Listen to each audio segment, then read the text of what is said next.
à tous, bienvenue dans le Live TV Finance, il est 8h45, j'espère que vous êtes en pleine forme. C'est parti pour un programme 100% entreprise et économie évidemment. Alors au sommaire ce matin dans l'entreprise du jour, on reçoit Maxime Bérébi, fondateur de 5Com, une société de prestation de services informatiques dans toute la France.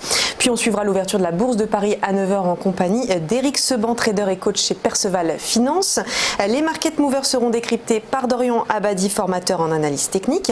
Puis dans Parole de dirigeant, première partie, focus sur un éditeur de logiciels pour la distribution de la vidéo, de la télévision et de la vidéo en direct, en différé et à la demande. Il s'agit de la société Anevia, présidée par Laurent Lafarge, qui sera notre invité.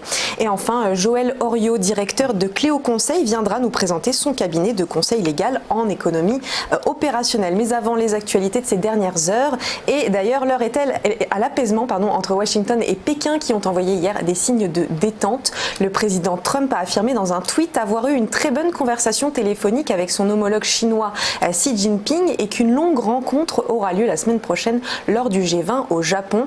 Dans un compte rendu, on apprend aussi que le président chinois a déclaré que la Chine et les États-Unis gagneront tous deux à coopérer et perdront en s'affrontant, ce qui sous-entend que le processus de négociation pourrait être relancé et pourquoi pas un arrêt de l'imposition de taxes douanières punitives réciproques. Toutefois, restons prudents car au cœur de cette guerre commerciale, l'imprévu peut surgir à n'importe quel moment.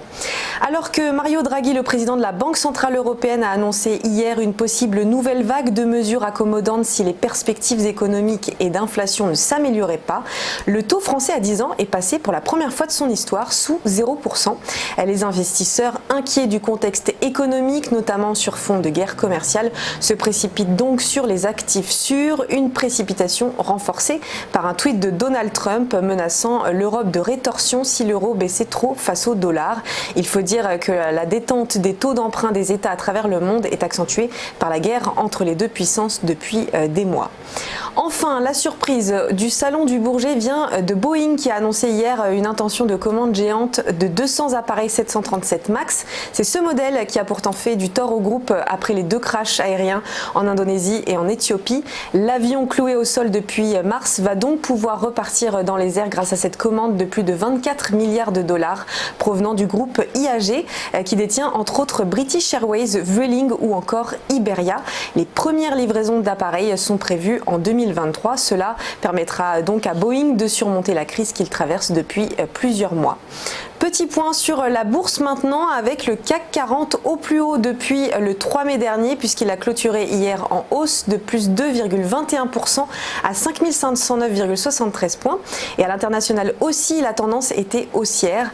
Pour le DAX, plus 2,03% à 12 331,75 points. Le FTSE, plus 1,17% à 7 443,04 points.